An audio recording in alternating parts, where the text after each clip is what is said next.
recorded. जय जैन पंडित जी। जय जैन।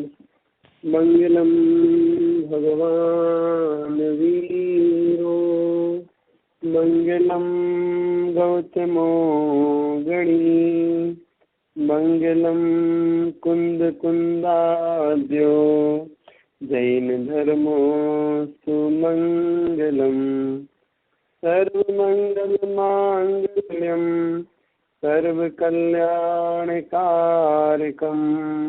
प्रधानम सर्वधर्माणां जैनम जयतु शासनम सिद्धं शुद्धं प्रणमीय जिणेमि चन्दमकलङ्कं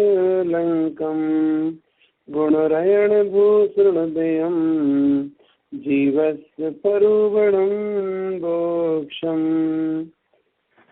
पंच परमेष्ठी भगवान की जय। परम पूज्य आचार्य गुरुवर विद्यासागर जी महाराज की जय। परम पूज्य मुनि श्री 108 विनीत सागर जी महाराज की जय। कल के प्रसंग में 8वें गुणस्थान का विषय प्रारंभ किया गया था, जिसके माध्यम से कुछ विशेषताएं जो अष्टम गुणस्थान की हैं वो स्पष्ट की गई थी। उसी के चलते जो अपना प्रसंग चल रहा था उसमें आपको बताया था कि अष्टम गुणस्थान में उपसम श्रेणी वाले जीव का मरण हो सकता, तो उपसम श्रेणी वाला जीव इसमें आगामी आयु का बंद कर लिया है। तो आगामी आयु यदि इसमें बांधी है तो नियम से देव आयु का ही बंद किया, और देव आयु में भी वह जीव नियम से वैमानिक जीवों में जन्म लेता है। तो उसमें जो प्रसंग चल रहा था कि वो कौन सी अवस्था है कि उपसम श्रेणी में भी जीव का मरण संभव है। एक चीज और है जो ध्यान देने योग्य है कि जो आयु कर्म है, आयु कर्म की उदीरणा 6ठे गुण स्थान तक होती है। जैसे मनुष्य पर्याय में यदि किसी जीव का अकाल मरण संभव है तो अकाल मरण कहाँ तक माना जाएगा? 6ठे गुण स्थान तक माना जाएगा, क्योंकि वहीं तक आयु कर्म की उदीरणा बताई जाती है, इसके आगे आयु कर्म की उदीरणा नहीं है। तो जो श्रेणी में है उन जीव का अकाल मरण नहीं है, क्योंकि परिणामों की विशुद्धि अकाल मरण में कारण नहीं बनती। संक्लेश तो कारण बन जाता है लेकिन विशुद्धि कारण थोड़ी बनेगी। तो उस जीव की उस समय आयु पूरी होनी थी तो उसका मरण हो गया। तो ये कौन सी अवस्था है? यदि हम थोड़ा सा उसका विचार करें तो हमें मालूम पड़ता है कि कोई मुनि महाराज हैं जिन्होंने समाधि धारण कर ली और धीरे धीरे धीरे धीरे अब उनका शरीर क्षीण होता चला जा रहा है और परिणामों की विशुद्धि बढ़ रही है। ऐसे मुनि महाराज जिनकी परिणामों की विशुद्धि बढ़ रही है, वे मुनि महाराज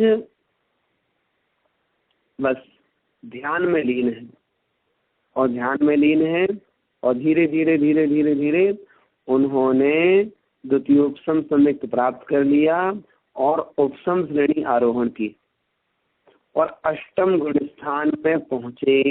तो 8वें में पहले भाग बीतने के बाद अथवा 9वें 10वें 11वें कहीं पर भी उनकी आयु पूरी हो गई।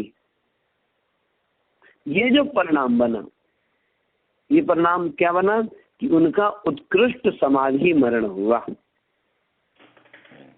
तो कोई आपसे प्रश्न करे कि उपसम श्रेणी में मरण कैसे हो जाता है, उसका चिंतन ये अच्छी तरह से दिया जा सकता है।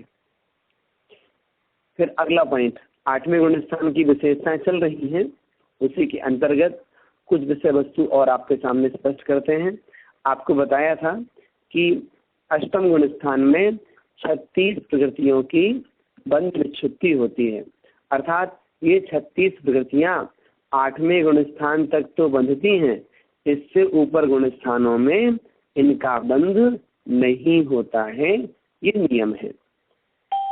फिर कहते हैं यदि कोई जीव अष्टम गुण स्थान को प्राप्त होवे तो अधिक से अधिक कितने बार तक जा सकता है? कहाँ? 8वें गुण स्थान में। अधिक से अधिक तो कहा जाएगा अधिकतम कोई एक जीव अष्टम गुण स्थान में 9 बार तक जा सकता है। 9 बार जाने का मतलब क्या? कोई एक जीव एक भाव में 2 बार उपसम श्रेणी आरोहण कर सकता है और संसार काल में 4 बार तक उपसम श्रेणी आरोहण कर सकता है। जितने बार उपसम श्रेणी से चढ़ेंगे तो 8वां गुण स्थान आएगा, उतरेंगे तो भी 8वां गुण स्थान आएगा। तो जाने की अपेक्षा 4 बार पहुंचे, उतरने की अपेक्षा 4 बार आए तो 8 बार हो गया, और फिर एक बार वो नियम से छपक श्रेणी आरोहण करेंगे, ऐसे 9 बार हो गया। तो कोई एक जीव संसार काल में 8वें गुण स्थान को अधिकतम 9 बार तक प्राप्त कर सकता है।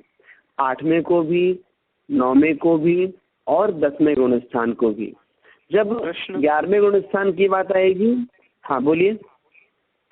ये प्रश्न था जी, जो आपने कल वो स्थिति कांडक घात, अनुभाग कांडक घात, गुण रिजर्व गुण संगुण बतलाए थे, वो केवल 8वें में ही होते हैं? हाँ? या फिर 7वें गुण स्थान के सातिशय प्रमत्त और 9वें गुण स्थान वगैरह में भी होते हैं? ये 8वें गुण स्थान में होते हैं। अच्छा जी, ठीक है जी।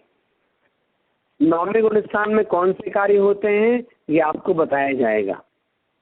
ठीक है जी, ठीक है पंडित जी। मतलब 9वें गुण स्थान की जब बात करेंगे ना, वहां बताएंगे पूर्व स्पर्धक, अपूर्व स्पर्धक, बादल कृष्टि, सूक्ष्म कृष्टि, ये कार्य होते हैं। और जो पहला तो जो था अधैकरण था, तो अधैकरण में स्थिति बंधापसरण होता है। स्थिति बंधापसरण का मतलब होता है जो कर्म की स्थितियां हैं वो स्थिति क्रम से कम होती है, मतलब उनकी स्थिति कम होती है कर्मों की। ये काम होता है अधैकरण में। और अपूर्वकरण में 4 कार्य हो जाते हैं जो आपको बताए गए थे। ठीक है पंडित जी। हाँ, तो हम कह रहे थे 8वें, 9वें, 10वें गुण स्थान को 9 बार तक और 11वें गुण स्थान को कोई एक जीव अधिकतम 4 बार तक प्राप्त कर सकता है। फिर अगली बात आती है कि कोई एक जीव संसार काल में द्वितीयोपसम सम्यक दर्शन कितने बार प्राप्त कर सकता है? क्योंकि द्वितीयोपसम सम्यक पूर्वक ही उपसम श्रेणी का आरोहण होता है, और छायिक सम्यक दृष्टि कर ले तो छायिक सम्यक दर्शन तो हो गया, वो छूटना तो है नहीं है। तो यदि कोई आपसे प्रश्न करता है कि द्वितीयोपसम सम्यक कितने बार हो सकता है, तो इसका उत्तर देंगे कि द्वितीयोपसम सम्यक तो 4 बार तक प्राप्त कर सकता है। एक बार द्वितीयोपसम सम्यक प्राप्त किया, उपसम श्रेणी आरोहण की, नीचे आ गए। फिर उसी द्वितीयोपसम सम्यक के द्वारा दूसरी बार श्रेणी आरोहण नहीं हो सकता। क्यों नहीं हो सकता? क्योंकि दूसरी बार श्रेणी आरोहण करने के लिए जितना समय चाहिए उतना समय द्वितीयोपसम सम्यक का नहीं बचता है। अर्थात द्वितीयोपसम सम्यक का उतना ही काल है, उपसम श्रेणी आरोहण करो और उतर के नीचे 6, 7वें गुण स्थान में आ जाओ और द्वितीयोपसम सम्यक का काल पूरा हो जाएगा। अर्थात उस जीव का द्वितीयोपसम सम्यक परिवर्तित होकर के क्षयोपसम सम्यक बन जाएगा। क्षयोपसम सम्यक कैसे बन जाएगा? तो जो सम्यक प्रकृति है, सम्यक प्रकृति का स्वामुख से उदय आने लगेगा। तो द्वितीयोपसम से छायोपसमिक सम्मिक्त्वी बन गया। इस प्रकार इन गुण स्थानों में कितने बार जा सकते हैं, द्वितीयोपसम सम्मिक्त कितने बार प्राप्त कर सकते हैं, ये आपको बताया गया। फिर इसका काल कितना है, तो अष्टम गुण स्थान का नाना जीवों की अपेक्षा जघन्य काल एक समय है और उत्कृष्ट काल अधिकतम अंतर मुहूर्त होता है। मतलब कोई सप्तम गुण स्थान वर्ती जीव अष्टम गुण स्थान में प्रवेश कर रहे हैं, आठवें में रह रहे हैं और आठवें से नौवें में चले गए, तो आठवें में कब तक रहे, अंतर मुहूर्त काल तक, क्योंकि उस गुण स्थान का काल इतना ही है। चाहे एक जीव जाएगा तो भी अंतर मुहूर्त रहेगा, नाना जीव पहुंच गए उनकी अपेक्षा भी अंतर मुहूर्त रहेगा। यदि अष्टम गुण स्थान में जीवों का निरंतर प्रवेश होता है कि सातवें से आठवें में गए, सातवें से आठवें में गए, सातवें से आठवें में गए, निरंतर प्रवेश यदि अष्टम गुण स्थान में होता है तो अधिकतम 8 समयों तक प्रवेश होता है, इससे ज्यादा नहीं। और रहना अंतर मुहूर्त होता है, तो नियम से आठवें से नौवें गुण स्थान में चले जाएंगे। यदि अष्टम गुण स्थान में जीवों का निरंतर प्रवेश होता है तो कितने जीवों तक का हो सकता है, तो प्रथम समय में 1 से लेके 32 तक शपथ श्रेणी की अपेक्षा, और 1 से लेके 16 तक उपसम श्रेणी की अपेक्षा। दूसरे समय में प्रवेश हुआ, आप क्रम से बढ़ाते जाइए, 32, 48, 60, 72, 84, 96, 108, 108, और उपसम श्रेणी की अपेक्षा 16, 24, 30, 36, 42, 48, 54 और 54। इस प्रकार से प्रवेश की अपेक्षा आठवें गुण स्थान की बात की, रहने की अपेक्षा बात की, जघन्य काल बताया, उत्कृष्ट काल बताया, और विरह काल आपको इसका कल बता दिया गया था। और यहाँ पर 2 प्रकार के सम्मिक्त्व हैं, उपसम सम्मिक्त्व है और छायिक सम्मिक्त्व है। उपसम का मतलब द्वितीयोपसम। उस द्वितीयोपसम सम्यक दर्शन के साथ जीव का मरण कब से कब तक नहीं होता और मरण कब संभव है। याद रखिएगा, जैसे ही जीव द्वितीयोपसम सम्मिक्त्व की प्राप्ति करता है, तो सम्मिक्त्व की प्राप्ति होते ही छठे सातवें गुण स्थान में हजारों बार ऊपर नीचे होकर के सातवें गुण स्थान में 7 से अप्रमत्त होकर अष्टम गुण स्थान के प्रथम भाग को जब तक पार नहीं कर लेता तब तक उस जीव का मरण नहीं होता। अर्थात द्वितीयोपसम सम्मिक्त प्राप्त करने वाला जीव नियम से उपसम श्रेणी में प्रवेश करता है। प्रवेश करने के बाद मरण हो जाओ अलग बात है, बाकी आठवें गुण स्थान के प्रथम भाग तक तो नियम से जाएगा ही जाएगा, ऐसा सिद्धांत है। इस प्रकार से अष्टम गुण स्थान की व्यवस्था आपके सामने बताई गई। फिर बात आती है कि कोई जीव जब आठवें से नौवें गुण स्थान में जाता है तो आठवें गुण स्थान में कितनी कर्म प्रकृतियों की उदय विच्छुत्ति होती है। उदय विच्छुत्ति माने उदय से छूटना। तो 6 कर्म प्रकृतियां ऐसी हैं जिनका उदय आठवें गुण स्थान तक होता है, इससे ऊपर नहीं होता। मतलब आठवें गुण स्थान में इन 6 प्रकृतियों की उदय विच्छुत्ति हो जाती है। ये 6 प्रकृतियां कौन कौन सी हैं? हास्य, रति, अरति, शोक, भय और जुगुप्सा। ये जो लवणु कषायों में 6 कषाय हैं, इनका उदय आठवें गुण स्थान तक होता है, इससे ऊपर नहीं होता। तो बंध विच्छुत्ति 36 प्रकृतियों की, उदय विच्छुत्ति 6 प्रकृतियों की, और सत्ता से किसी भी कर्म का क्षय नहीं होता, तो सत्य विच्छुत्ति नहीं है। एक बात और बता दें, जो आठवें गुण स्थान में 36 प्रकृतियों की बंध विच्छुत्ति होती है, वे 36 कर्म प्रकृतियां कौन कौन सी हैं?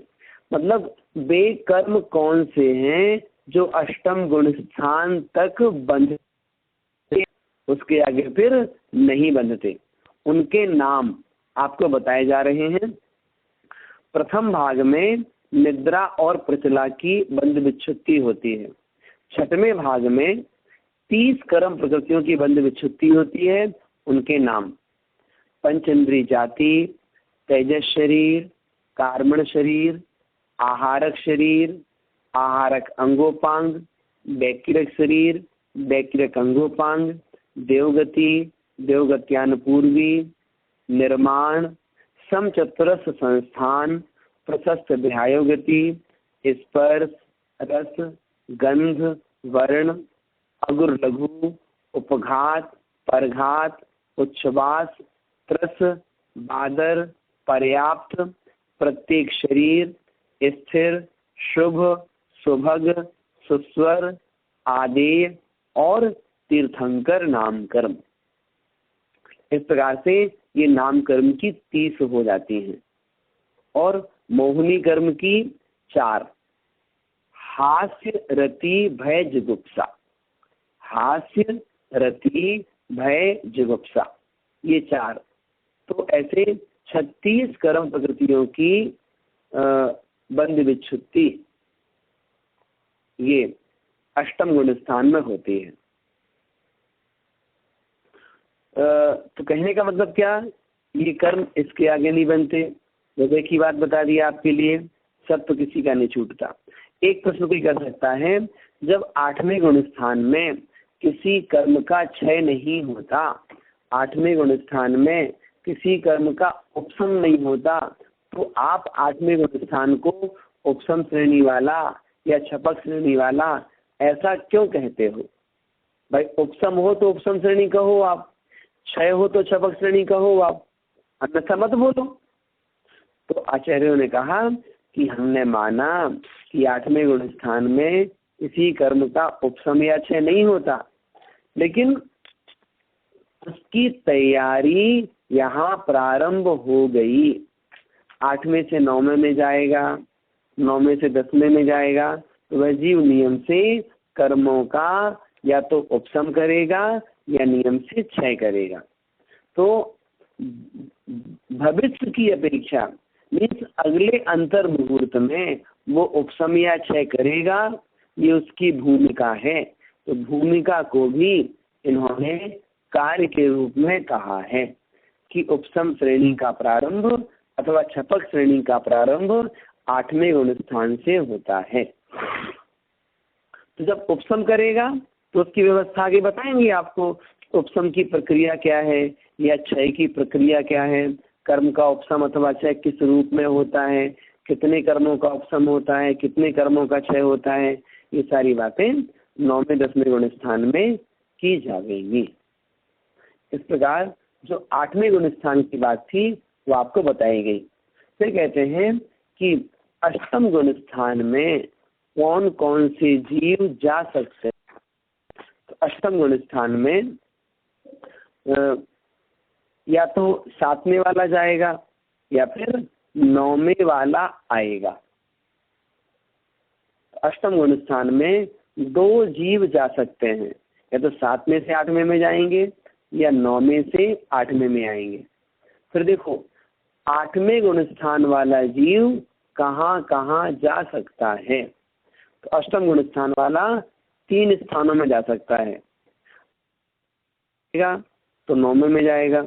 8वें से नीचे गिरेगा तो 7वें में आएगा, और कदाचित अष्टम गुण स्थान में उसने मरण किया तो अष्टम गुण स्थान से 4थे गुण स्थान में आ जाएगा। इस प्रकार 8वें गुण स्थान से कहाँ जा सकते हैं और अष्टम गुण स्थान में कौन आ सकता है, ये विषय आपके लिए स्पष्ट किया गया। और कुछ पूछना है? कोई प्रश्न हो 8वें गुण स्थान संबंधी? हाँ पंडित जी, आपने वो बताया था ना कि वो क्या क्वेश्चन था, हाँ द्वितीयोपशम जो है 4 बार करता है, लेकिन आपने एक ही बार का बताया मैक्सिमम जो है कि एक ही बार करेगा एक बार में, फिर 4 बार कैसे हुआ?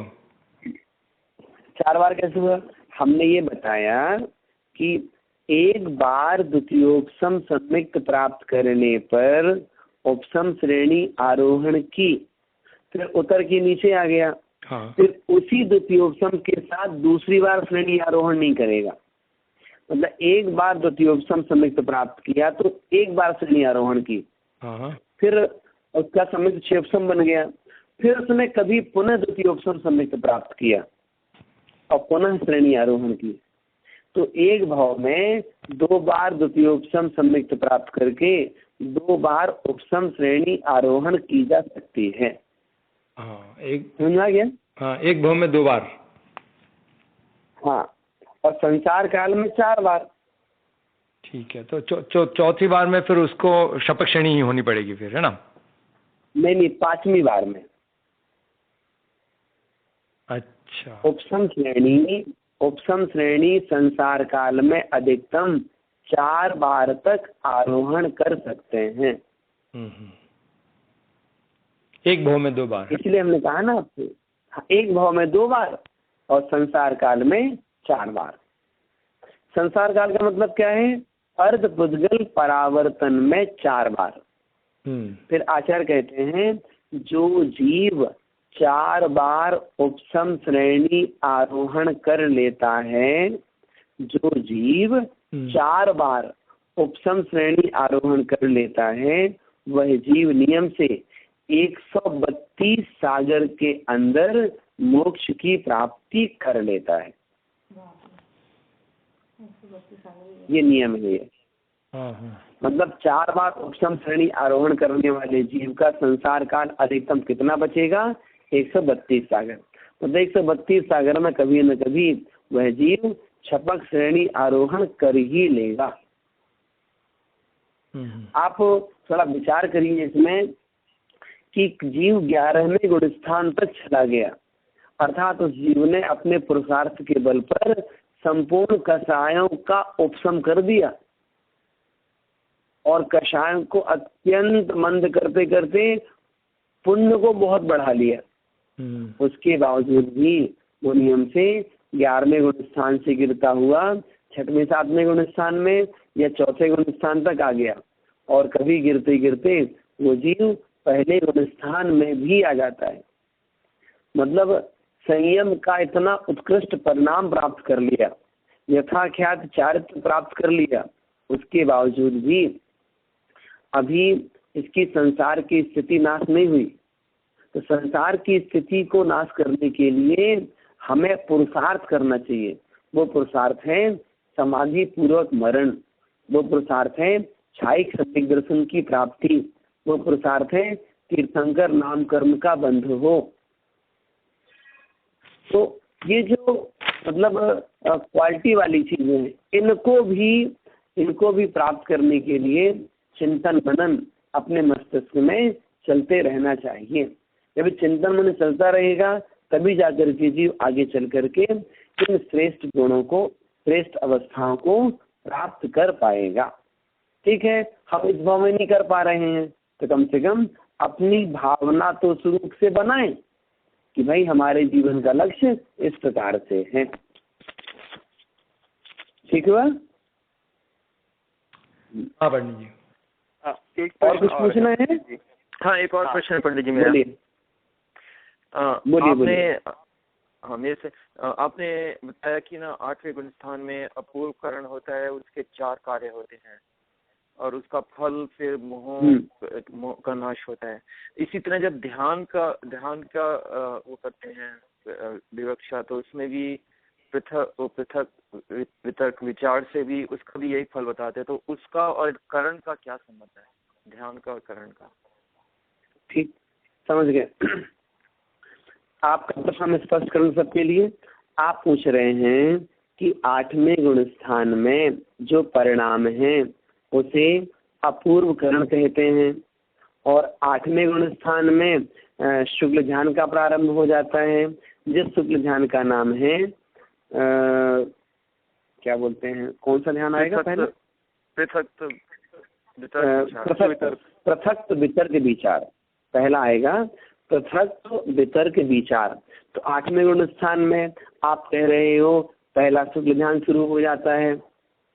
तो इन दोनों का क्या रिलेशन है कि एक और तो अपूर्व करण परिणाम है और एक और पहला शुक्ल ध्यान है। बहुत अच्छा प्रश्न किया आपने।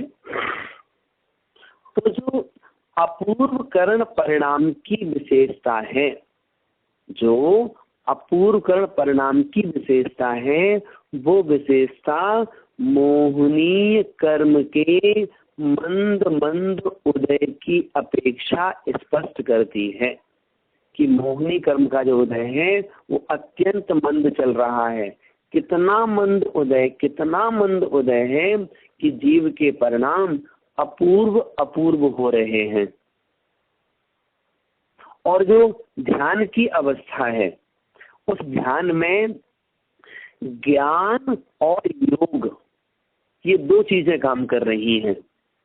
योग मतलब जो मन वचन काय के निमित्त से आत्म प्रदेशों का परिस्पंदन है, वो परिस्पंदन अत्यंत शांत रूप में हो रहा है, अत्यंत शांत रूप में हो रहा है। और ज्ञान जो श्रुत ज्ञान है, श्रुत ज्ञान में जो भाव श्रुत है, उस जीव का चिंतन भाव श्रुत रूप चल रहा है। अब भाव श्रुत रूप चिंतन चलने का मतलब क्या? उस जीव ने ध्यान का अवलंबन आत्मा को बनाया। आत्मा मतलब जीव, अर्थात द्रव्य को बनाया। तो वो द्रव्य का चिंतन कर रहा है।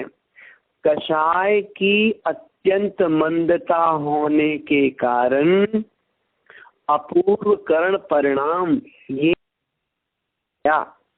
और भाव श्रुत रूप किसी एक विषय का चिंतन होने के कारण से उसे पहला शुक्ल ध्यान नाम दिया गया।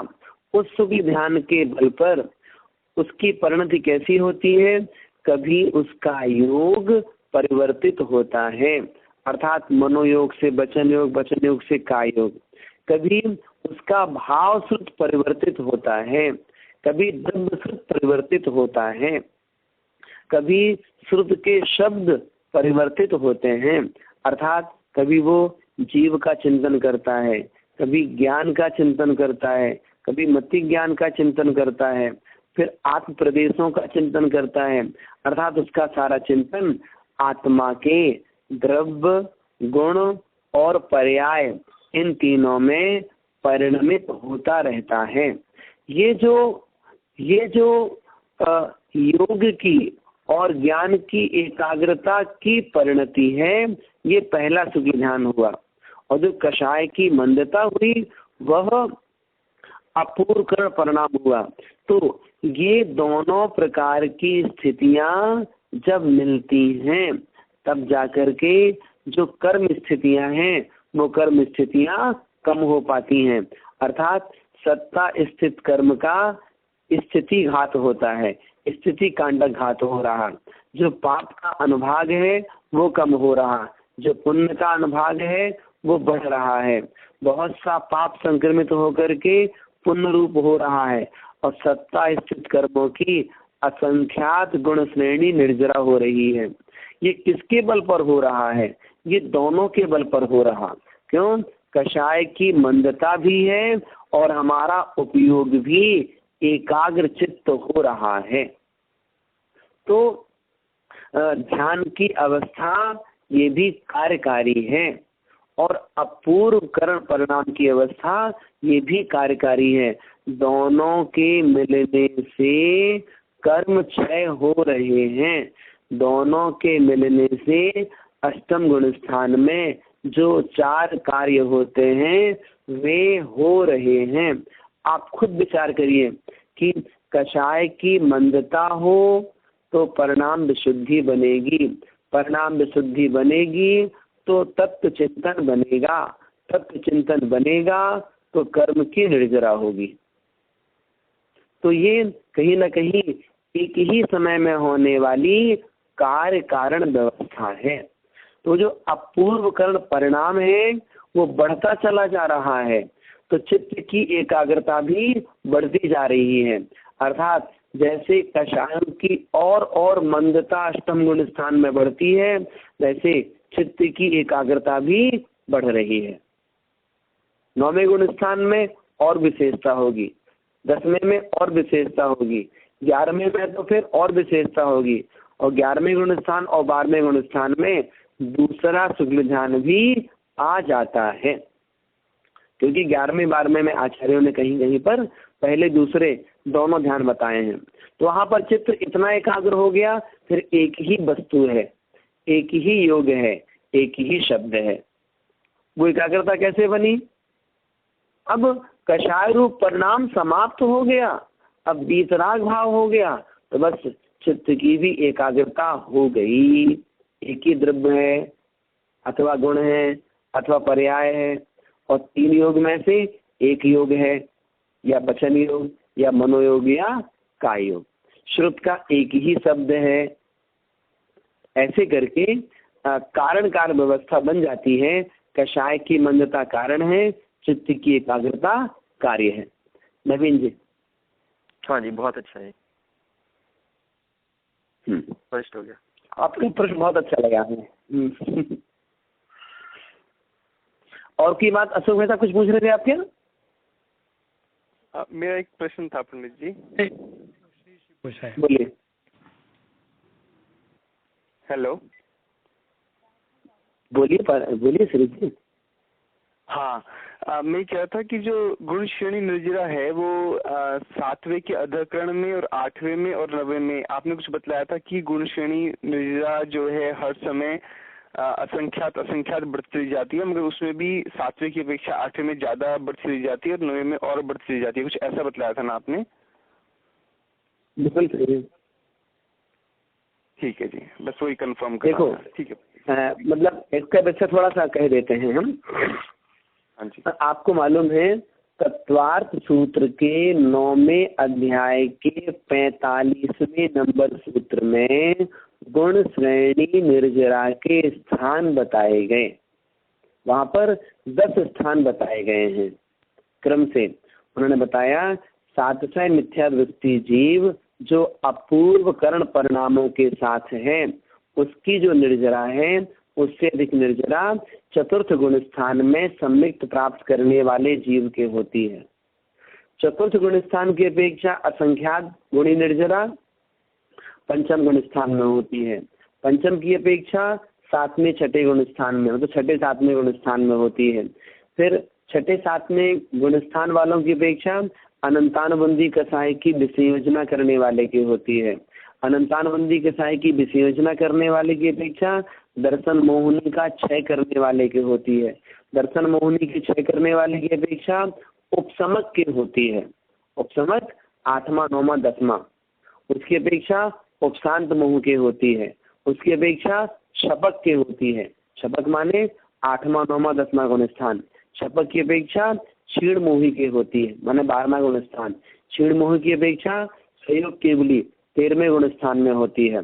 और 13वें गुण स्थान वालों की अपेक्षा से 13वें गुण स्थान के अंतिम अंतर मुहूर्त में जो केवली समुद्घात करते हैं उनके, अथवा किन्हीं आचार्यों की अपेक्षा जो तृतीय शुक्ल ध्यान ध्याते हैं उनके, ये निर्जरा असंख्यात गुणी होती है।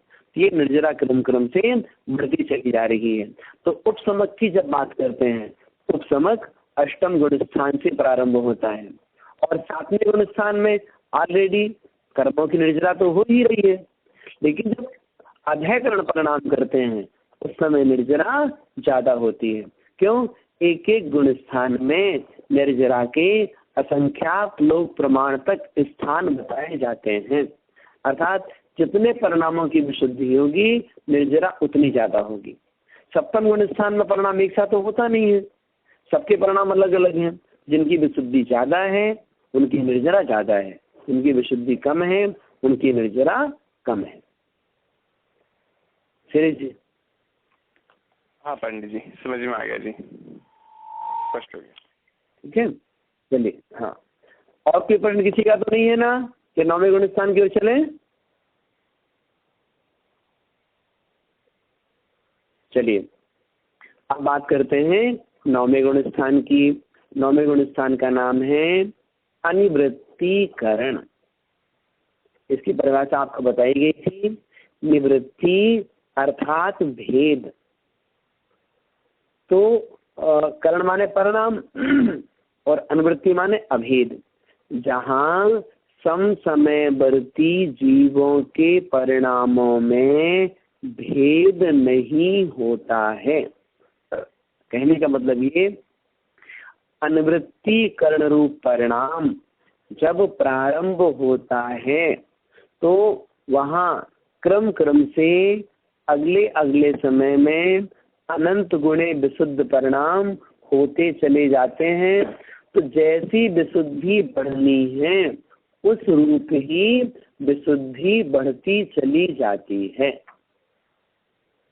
मतलब विशुद्धि बढ़ने का भी वहाँ पर एक क्रम है, उस क्रम से ही विशुद्धि बढ़ेगी। ऐसा नहीं होगा कि कभी कम विशुद्धि बढ़ रही कभी ज्यादा बढ़ रही, ऐसे नहीं। वहाँ विशुद्धि एक सी बढ़ेगी, एक सी बढ़ेगी, बढ़ती चली जाएगी। और जो उस गुण स्थान में पहुंचता है उन सबके साथ में एक ही व्यवस्था लागू होती है। उपसम श्रेणी है, उपसम श्रेणी रूप विशुद्धि है। छपक श्रेणी है तो छपक श्रेणी रूप विशुद्धि है। बस मतलब सीक्वेंस मतलब एक ही चलेगा। जितने परसेंट बढ़नी है ना उसी परसेंटेज से वो बढ़ती चली जाएगी।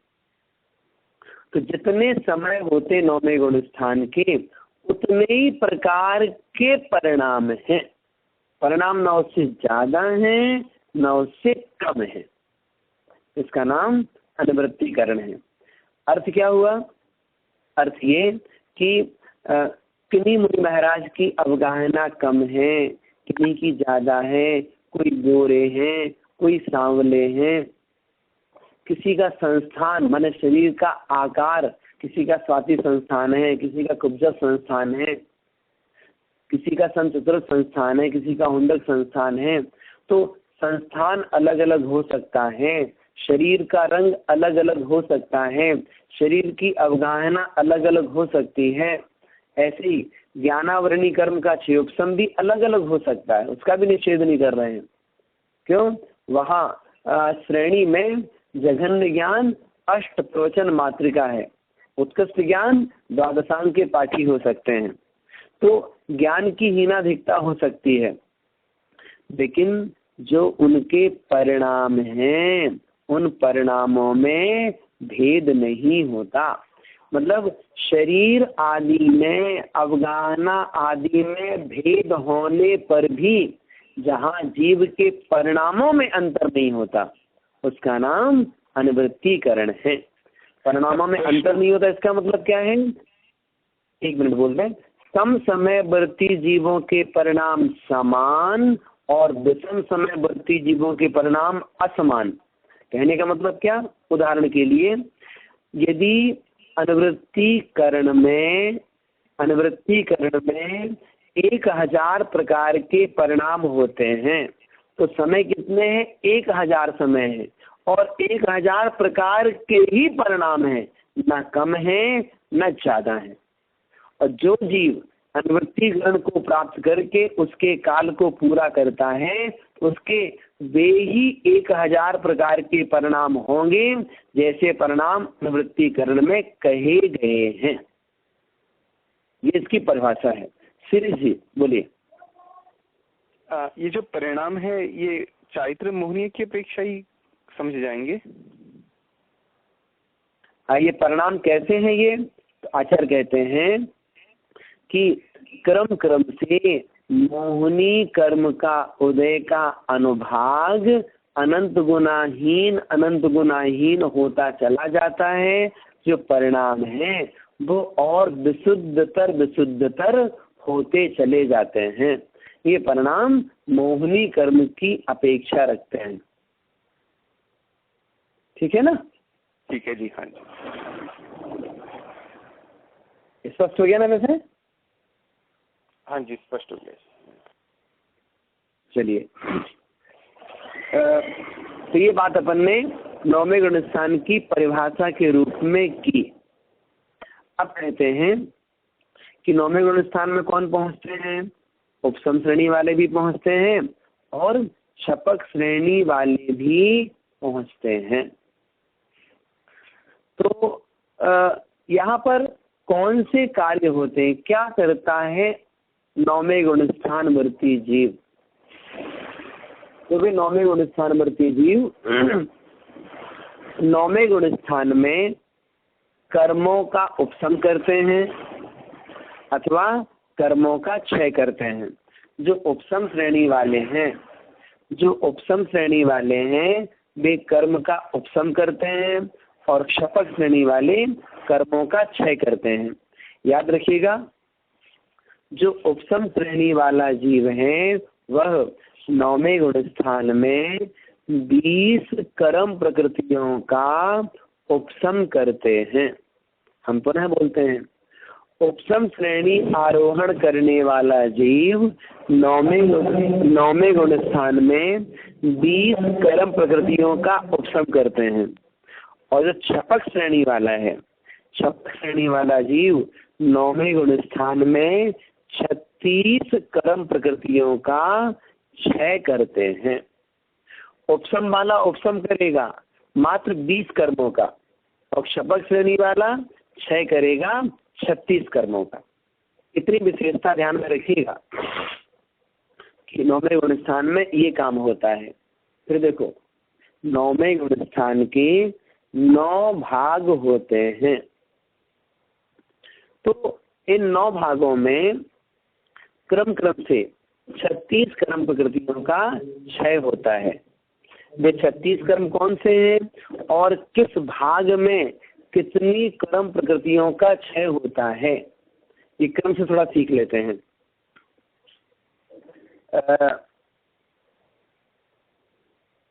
इसमें 2 प्रकार की व्यवस्थाएं बनती हैं, हम दोनों आपको बता देते हैं।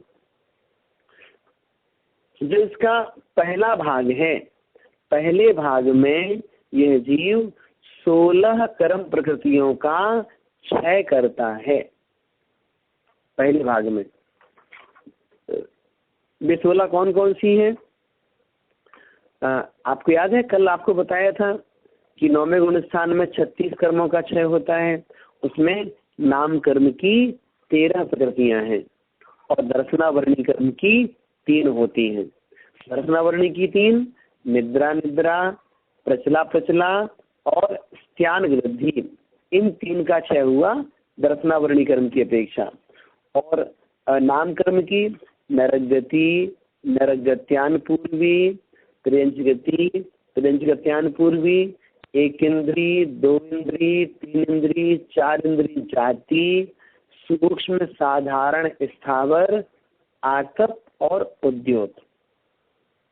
ऐसे करके ये 13 नामकर्म की और 3 दर्शनावरणी की, इन 16 कर्म प्रकृतियों का क्षय नौवें गुणस्थान के प्रथम भाग में होता है। फिर नौवें गुणस्थान के दूसरे भाग में जीव पहुंचा तो दूसरे भाग में 8 कर्म प्रकृतियों का क्षय करता है। ये 8 कर्म प्रकृतियां अप्रत्याख्यानावरण 4 और प्रत्याख्यानावरण 4, इनका क्षय करता है दूसरे भाग में। फिर तीसरे भाग में एक नपुंसक वेद का क्षय करता है।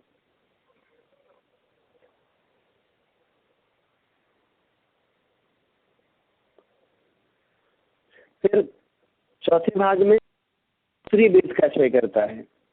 5वें भाग में हास्यादि 6 कसाय, मतलब हास्य रति अरति शोक भय जुगुप्सा। 6ठे भाग में पुरुष वेद का क्षय करता है। 7वें भाग में संजलन क्रोध का, 8वें भाग में संजलन मान का और 9वें भाग में संजलन माया कषाय का क्षय करता है। आपने सुना पहले ना कि पुरुष वेद का उदय कहाँ तक रहता है, तो 9वें गुणस्थान के 6ठे भाग तक रहता है, उसके ऊपर नहीं। तो 9वें गुणस्थान के भाग कितने हैं? 9 भाग हैं। इन 9 भागों में क्षपक श्रेणी वाला जीव क्रम क्रम से इन कर्मों का क्षय करता चला जाता है। और जो उपशम श्रेणी वाला है उपसम श्रेणी वाला 20 कर्म प्रकृतियों का उपसम करता है। ऐसा क्यों कह रहे हो? इसलिए आप जानते हैं कि जो औपसमिक भाव है वो औपसमिक भाव मात्र मोहनीय कर्म की अपेक्षा रखता है। उपसम कितने कर्मों में होता है? मात्र एक मोहनी कर्म में उपसम होता है। तो जो शपथ श्रेणी आरोहण करने वाला जीव है, जो उपसम श्रेणी आरोहण करने वाला जीव है, वह जीव जब 9वें गुण स्थान में पहुंचता है तो वहां पर मोहनी कर्म की 20 प्रकृतियों का उपसम करता है। उपसम कब करता है? किस भाग में करता है? तो जिन भागों में क्षय हो रहा है उन्हीं भागों में उपसम करेगा। कौन? उपसम श्रेणी वाला। अर्थात अप्रत्याख्यानावरण 4, प्रत्याख्यानावरण 4, इन 8 का क्षय कहाँ किया था उसने? दूसरे भाग में। उपसम कहाँ करेगा? दूसरे भाग में करेगा। फिर नपुंसक वेद का उपसम तीसरे भाग में करेगा। स्त्री वेद का उपसम चौथे भाग में करेगा। हास्य आदि 6 कसायों का उपसम 5वें भाग में करेगा। पुरुष वेद का उपसम 6ठे भाग में करेगा। संजलन क्रोध का उपसम 7वें भाग में, नहीं 7वें भाग में। संजलन मान का उपसम 8वें भाग में और संजलन माया का उपसम 9वें भाग में करेगा।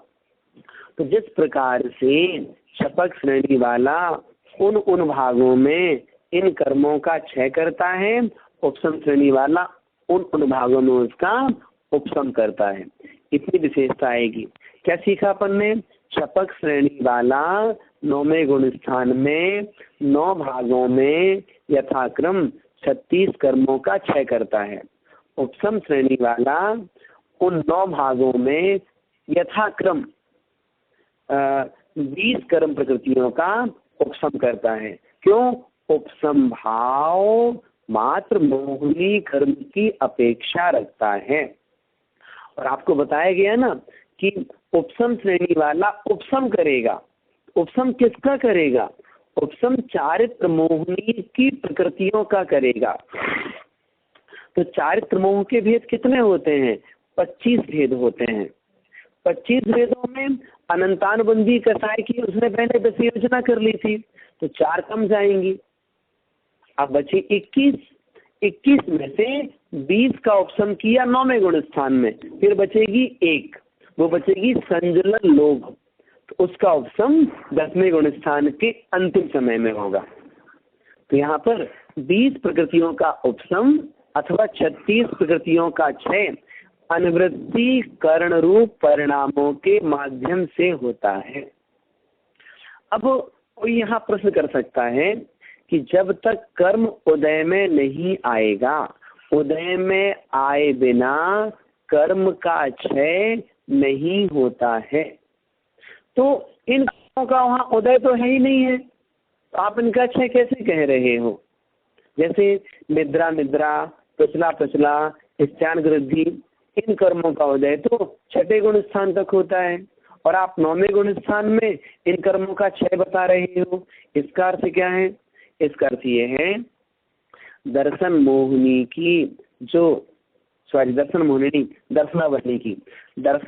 की जो निद्रा और प्रचला कर्म प्रकृति है, दर्शनावरणी की जो निद्रा और प्रचला कर्म प्रकृति है, उन कर्म प्रकृतियों में इन 3 का सर्व संक्रमण हो जाता है।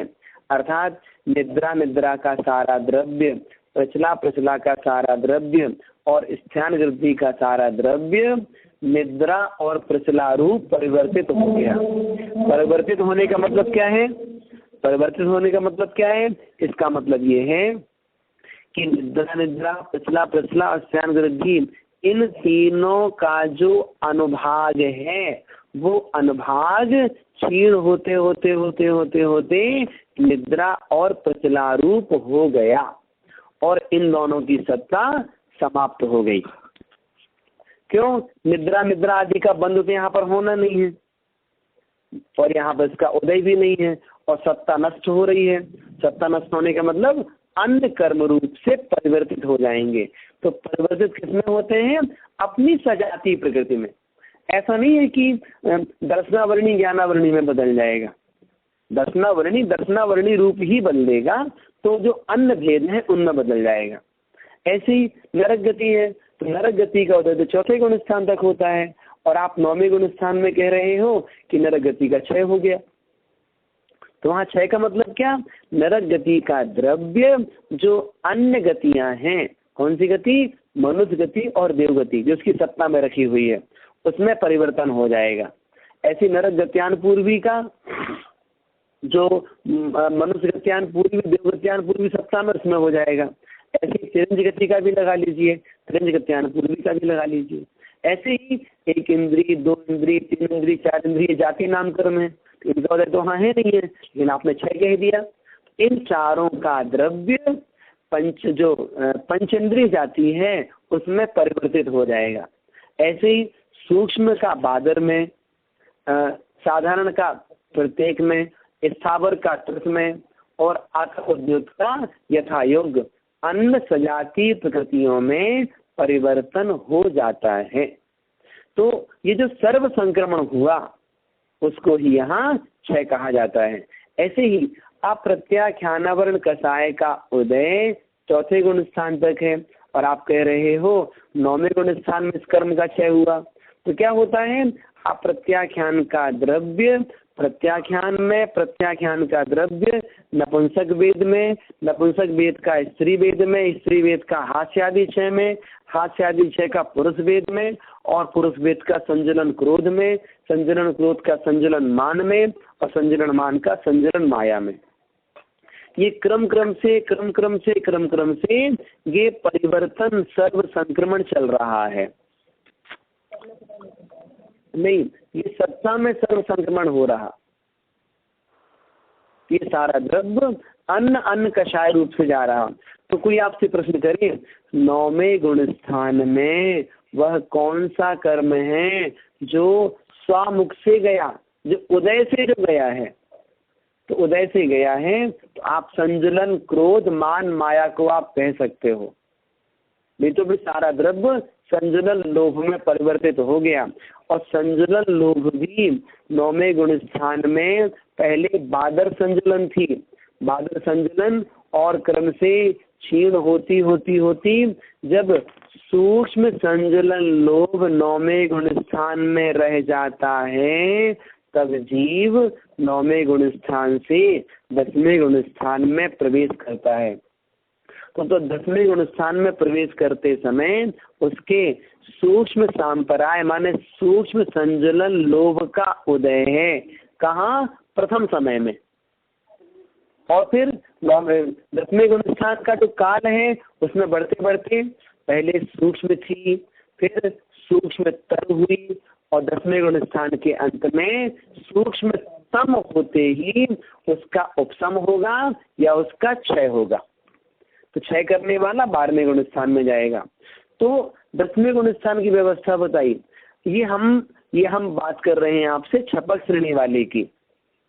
अब हम उपशम श्रेणी की बात करेंगे तो उत्तम श्रेणी वाला इन कर्मों को इसी प्रकार दबाता चला जाता है। मोहिनी कर्म की 20 प्रकृतियों को वो एक दूसरे में परिवर्तित नहीं करता।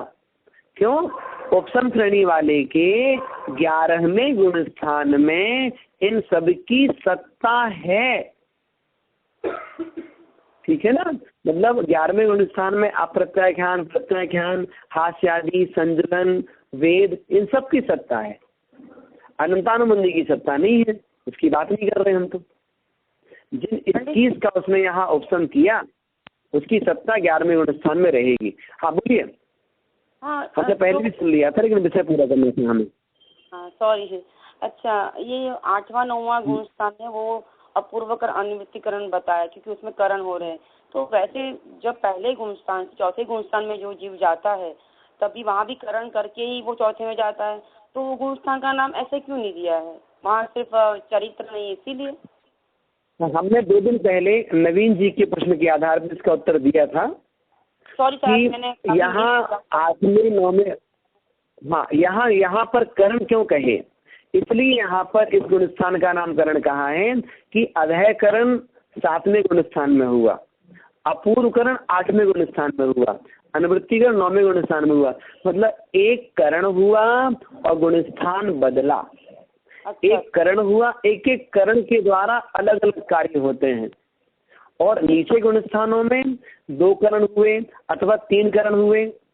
जब तीनों करण हो गए अथवा 2 करण हो गए तब गुणस्थान परिवर्तित होता है। इसलिए वहां पर अभी असंयम है, वहां पूरा चारित्र नहीं है, वहां पर और मतलब अभी अवगुण है। तो अवगुण होने के कारण से उसे वो नाम नहीं दिया गया। और यहाँ पर अब और व्यवस्थाएं नहीं है, यहाँ पर जीव को उस मोह का क्रम से क्षय ही करना है, उस मोह को दबाना ही है।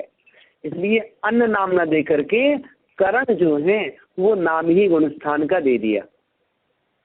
ठीक है पंडित जी, इसका विषय सुन लीजिए दोबारा, बहुत अच्छी चर्चा उस समय की थी हमने। नहीं हमारा काफी मिस हुआ है तो इसलिए। हाँ तो सुनिएगा एक बार तो अच्छा रहेगा आपका। हाँ ठीक है। एक प्रश्न मेरा है पंडित जी। 9वें गुणस्थान से, हाँ बोलिए। जैसे पंडित जी आपने ये बताया कि जैसे इस वाले गुण स्थान में अनिवृत्तिकरण में 20 उपशम श्रेणी वाला 20 कर्म प्रकृतियों का उपशम करेगा और शपक श्रेणी वाला 36 कर्म का वो 6 करेगा। तो पंडित जी जैसे उसकी तैयारी फिर वो 8वें में शुरू कर देता है, तो 8वें में जो है उपशम श्रेणी वाला 20 कर्म प्रकृतियों का ही उपशम करेगा या 36 का ही उपशम करेगा? जब उपशम तो 20 का ही करेगा 9वें गुणस्थान में, 8वें में उपशम नहीं करेगा। उपशम 9वें में होता है तो 20 का ही उपशम करेगा, इससे ज्यादा नहीं। और शपथ श्रेणी वाला 36 का 6 करेगा, इससे ज्यादा नहीं। नहीं वो पंडित जी बंद विच्छुत्ति मतलब 8वें में वो जो 20 कर्म प्रकृति का या सॉरी हाँ सॉरी बंद विच्छुत्ति बोल रहे थे ना। हाँ तो बंद विच्छुत्ति जो ना 36 की करेंगे। अरे बंद विच्छुत्ति वाले कर्म अलग हैं और उपशम शपथ श्रेणी में 6 होने वाले कर्म अलग हैं। अच्छा बाकी दोनों बंद विच्छुत्ति दोनों करेंगे 36 की। नहीं ठीक कहा आपने, बंद विच्छुत्ति दोनों 36 की करेंगे 8वें गुणस्थान में। अच्छा वो कंफ्यूजन हुआ था तो मैं रही थी। हाँ जी ठीक है पंडित। पंडित जी एक बात और एक प्रश्न है जिसमें, हाँ समय हो रहा है, बोल दीजिए जल्दी सर। हाँ ये जो आपने बतलाई बात 9 भागों की, इससे ये भी मतलब निकल सकता है कि संजुलन माया से संजुलन मान ज्यादा खतरनाक है, उससे ज्यादा संजुलन क्रोध खतरनाक है, उससे ज्यादा पुरुष वेद खतरनाक है, उससे ज्यादा हसरती भय शोक जुगुप्सा खतरनाक है, उससे ज्यादा स्त्री वेद खतरनाक है, उससे ज्यादा नपुंसक वेद खतरनाक है, उससे ज्यादा प्रत्याख्यान खतरनाक है, उससे ज्यादा प्रत्याख्यान हाँ कह सकते हैं, लेकिन सबसे ज्यादा खतरनाक संजुलन लोभ है। उल्टा क्योंकि आखिरी में वो जा रहा है। अच्छा जो राजा हो गया वो हो गया। यहाँ मणि महाराज जी प्रवचन कर रहे थे, उन्होंने कहा कि लोभ पाप का बाप बखानो, जो लोभ है पाप का बाप है, बाकी उसका परिवार है। हाँ जो सबसे लास्ट में जा रहा है बेसिकली, इससे भी सोच सकते हैं। हाँ जी हाँ तो हाँ ठीक है जी। मतलब विशेष है इसमें कि पुरुष हाँ पुरुष वेद स्त्री वेद नपुंसक वेद में नपुंसक वेद पहले गया फिर स्त्री वेद गया, नपुंसक वेद स्त्री वेद से पहले गया फिर पुरुष वेद गया। इसमें बहुत सारी चीजें आपको और सुनाएंगे जो और गहराई पे जाना और चलेंगे हम। अच्छा जी ठीक।